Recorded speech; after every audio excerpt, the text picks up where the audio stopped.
इतना सारा भोजन। पुत्र, पूर्व में तुम्हें अपने हाथों से भोजन कराने का अवसर ही नहीं मिला। मैं तुम पर अपना स्नेह न्यौछावर कर पाती, उसके पूर्व ही तुम्हें जाना पड़ गया। किंतु आज मैंने तुम्हारे सभी प्रिय व्यंजन बनाए हैं और आज तुम्हें अपने हाथों से खिलाऊंगी।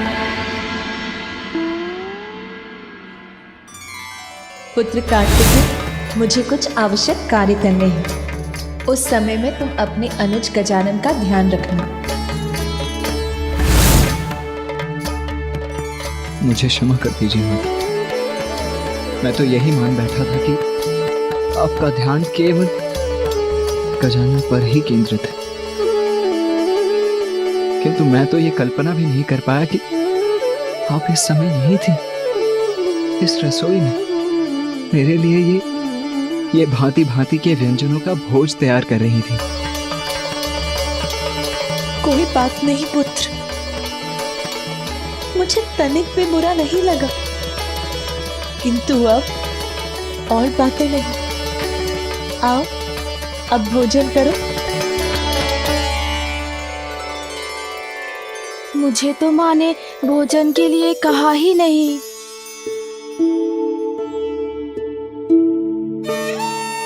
अब माँ मुझे भी बैठाएंगी, मैं भी खाऊंगा।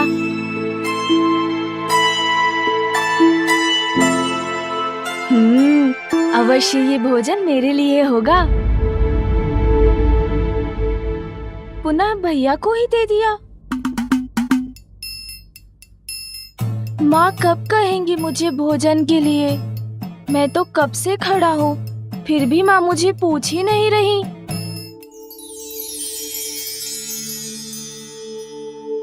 प्रतीत होता है कि माँ ये सारा भोजन भैया को खिलाने जा रही हैं। फिर मेरा क्या होगा? ओहो, ठहरो पुत्र, मैं खीर लाना तो भूल ही गई, अभी लाती हूँ। खीर ही नहीं, माँ तो मुझे भी भूल गई है। किंतु कोई बात नहीं, मैं अपनी व्यवस्था स्वयं कर लेता हूँ। भोजन से वंचित कदापि नहीं रहूंगा मैं।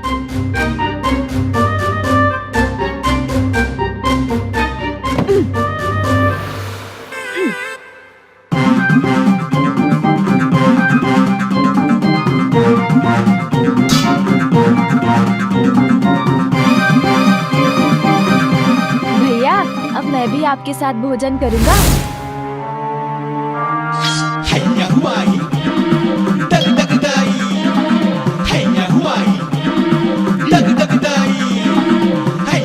हाँ, अब उचित है। अब तो माँ को मुझे भी भोजन देना ही होगा। ये क्या कर रहा है गजानन? मुझे शांति से भोजन भी नहीं करने देगा क्या? भोजन तो आपके साथ मैं भी करूंगा भैया।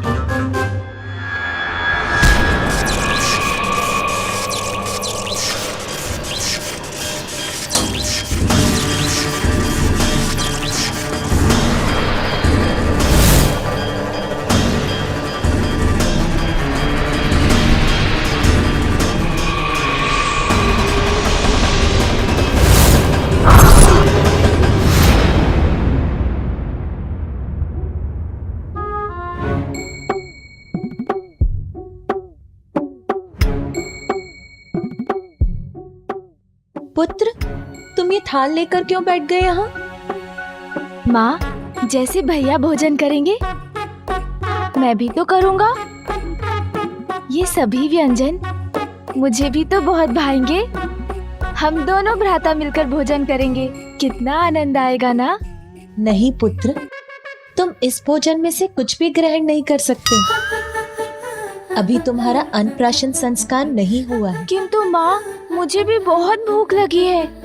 तो इतने सारे फल है ना यहाँ, जितना मन करे खा लो। फल तो समाप्त भी हो गए माँ। अच्छा, फल समाप्त हो गए क्या? अच्छा चलो, मैं तुम्हें कुछ ऐसा देती हूँ जो स्वादिष्ट भी है और तुम्हारे स्वास्थ्य के लिए बहुत अच्छा है।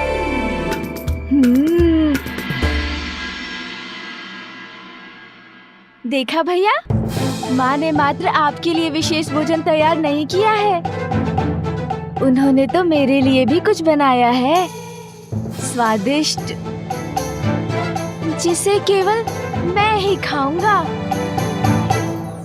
पुत्र, ये लो, दुग्ध पान करो। किंतु माँ। पुत्र गजानन, मैंने कहा ना, शांति पूर्वक दुग्ध पान करो। अन्नप्राशन के पूर्व तुम कोई भी भोजन नहीं कर सकते।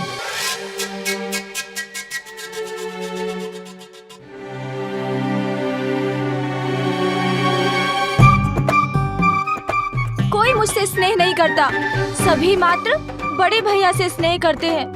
मैं कौन हूँ? विशेष तो वो है ना, प्रथम पुत्र जो है माँ और पिताश्री के।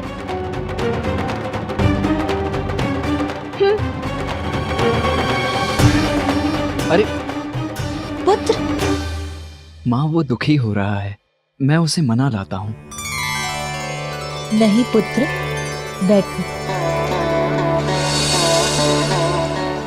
गजानन की चिंता मत करो पुत्र, वो अभी बहुत बोला है, अभी रुष्ट हुआ है, कुछ ही समय में मान भी जाएगा और स्वयं लौट कर आ जाएगा।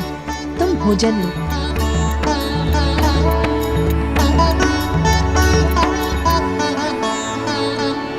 भैया को मिलेगा इतना स्वादिष्ट भोजन और मुझे बस इस स्वादीन दुग्ध से संतुष्ट रहना होगा।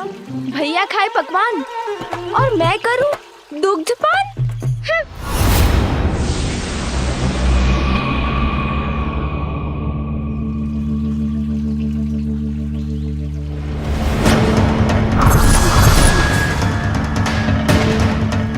मेरा भयंकर रूप देखकर तो ये बालक भयभीत होकर भाग जाएगा।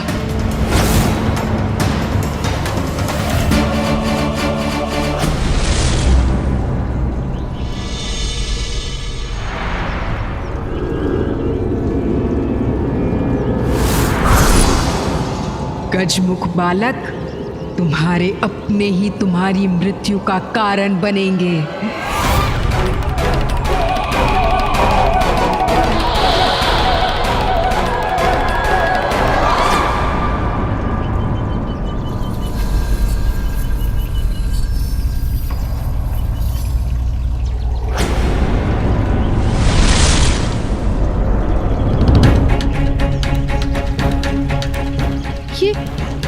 ये बालक कहाँ चला गया? इतने कम समय में कहाँ जा सकता है ये?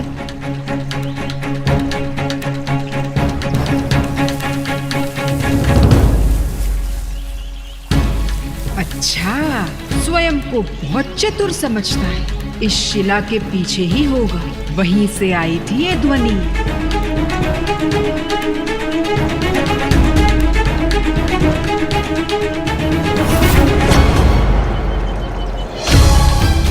ये बालक अदृश्य कहाँ हो गया?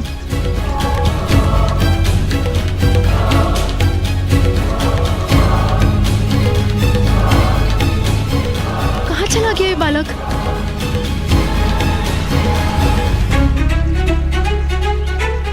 पकड़ लिया।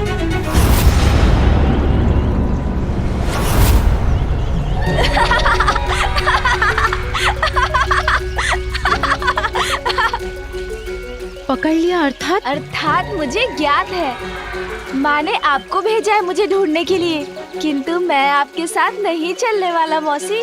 तुम बड़े बुद्धिमान हो, मेरे बिना कुछ कहे ही तुम सब समझ गए। हाँ, तुम्हारी माता ने ही मुझे तुम्हें ढूंढने भेजा था, किंतु मुझे ये बताओ कि तुम यहाँ क्यों आए, और वो भी अकेले? जैसे आपको कुछ ज्ञात ही नहीं मौसी। माँ ने मुझे भोजन देने से मना कर दिया, इतने स्वादिष्ट व्यंजन पकाए थे, किंतु मात्र भैया के लिए मुझे कुछ नहीं दिया, और मुझे तो इतनी भूख लगी है। अच्छा पुत्र, अपने नेत्र तो बंद करो। मुझे भूख लग रही है, मैं कह रहा हूँ ना। माँ ने मुझे बहलाने, मेरे साथ क्रीड़ा करने के लिए आपको यहाँ भेज दिया। अपनी मौसी का कहा भी नहीं मानोगे? चलो पुत्र, नेत्र बंद करो।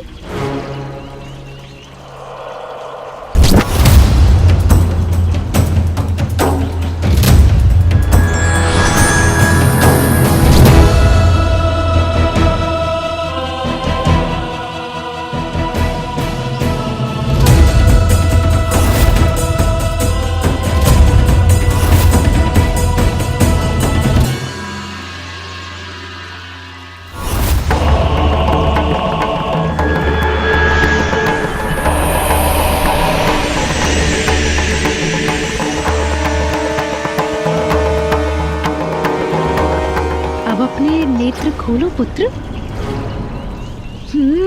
भोजन।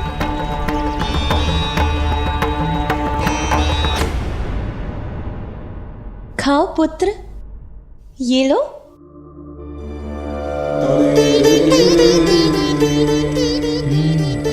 अत्यंत स्वादिष्ट भोजन है माँ।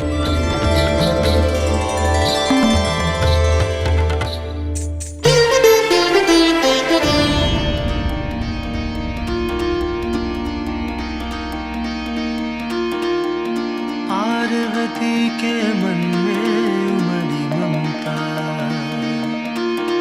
और तू बड़ा नटखट है, क्यों छुप माँ। जाता। आपको गजानन की चिंता सता रही है ना? इतनी व्याकुल हूं मैं, किंतु कोई मेरी चिंता को नहीं समझता पुत्र।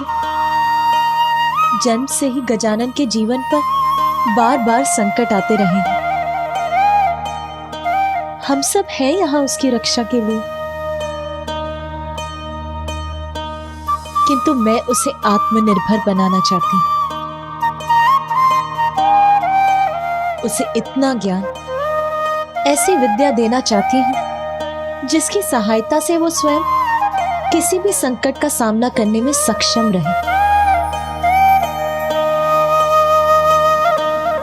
अवश्य माँ, ये तो अत्यंत महत्वपूर्ण है।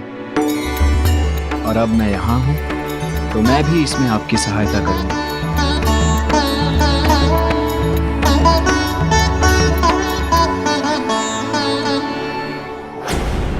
ये लो, ये खा लो।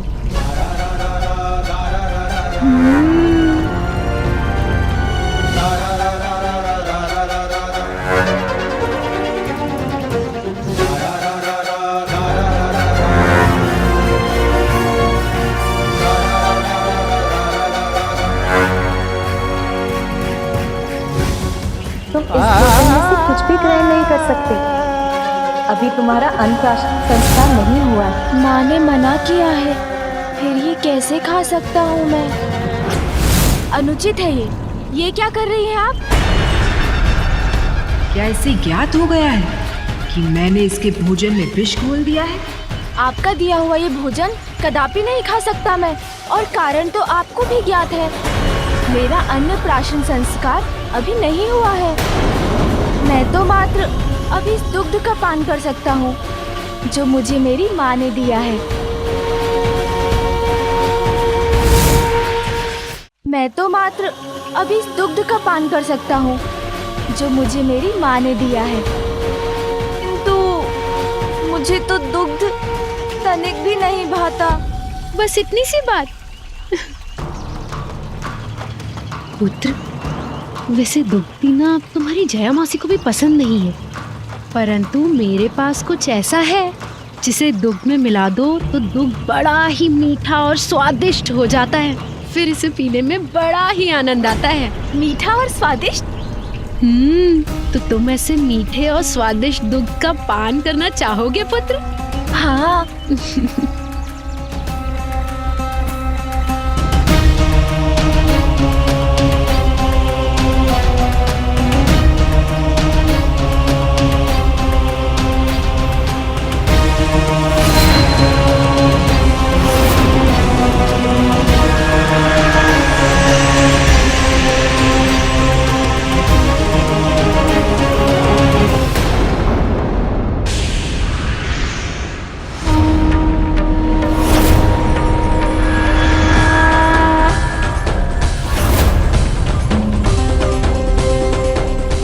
लो पुत्र, अब ये और मीठा और स्वादिष्ट हो गया है। अब तुम इसका पान कर सकते हो। लो।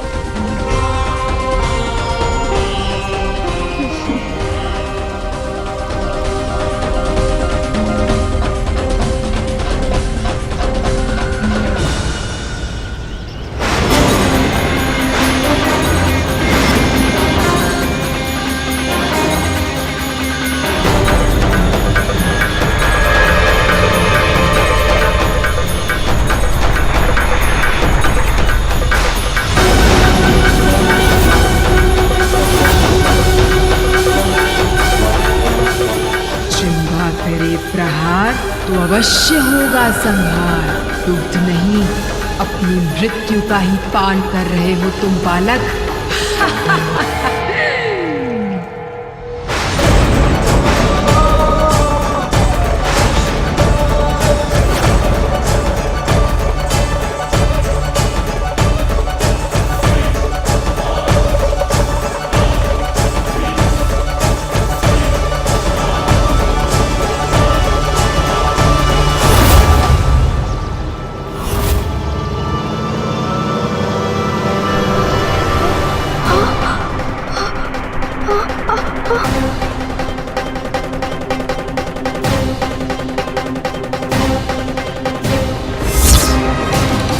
ये क्या? मेरा शरीर नीला क्यों पड़ रहा है जया मौसी? क्योंकि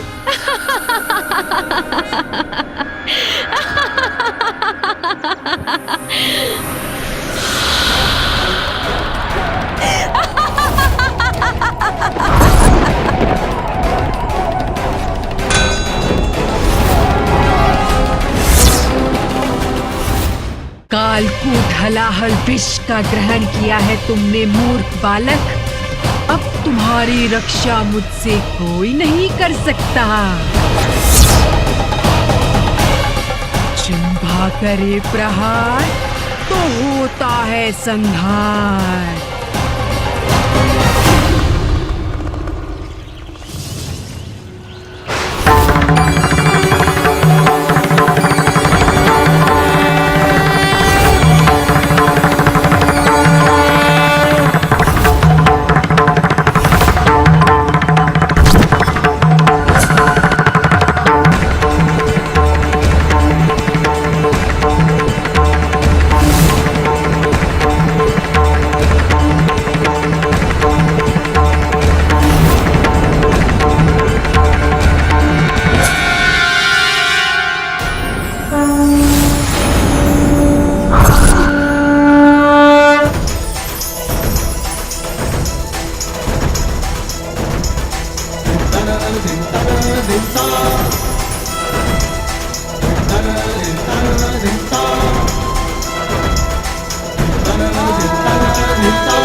आश्चर्य है। जो स्वयं अविनाशी है, जो जीवन मरण से परे है, जिनका नाश असंभव है, वो विश्वेश्वर महादेव भी जिस सर्वनाशी कालकूट हलाहल विष के प्रभाव से मुक्त नहीं, जिसे अपने कंठ में धारण करने के कारण नीलकंठ कहलाते हैं, उस अत्यंत घातक विष के प्रभाव से इतनी सहजता से मुक्त हो गया मेरा पुत्र गजानन।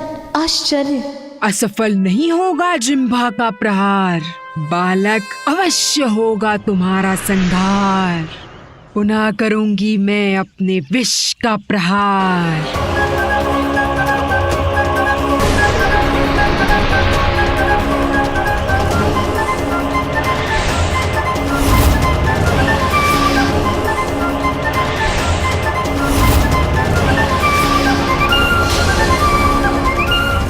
मुक्ति नहीं पाओगे तुम मेरी प्रचंड शक्ति से। दोनों हाथों से दबाऊंगी तुम्हारा कंठ और करूंगी तुम्हारा अंत। इस राक्षसी रूपी संकट से अभी मुक्त नहीं हुआ है गजानन। तुम्हारा काल विकराल रूप धर के तुम्हारे समक्ष खड़ा है मूर्ख बालक।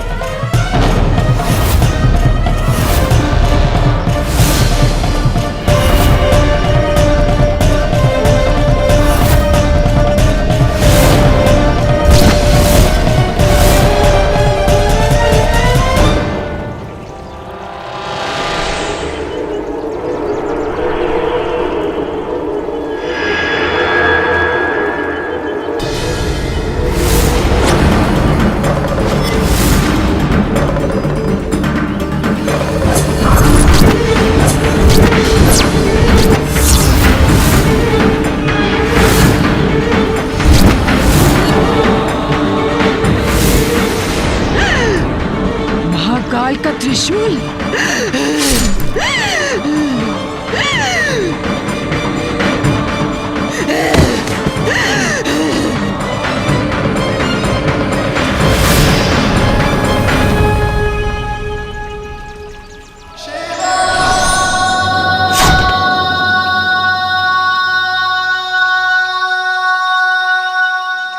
अंत हो गया इस दुष्ट का, किंतु इस घटना से एक प्रश्न उत्पन्न हुआ है मेरे मन में। किस दिव्य शक्ति का रूप है मेरे पुत्र गजानन का जीवन, और क्या है उसके जन्म का प्रयोजन?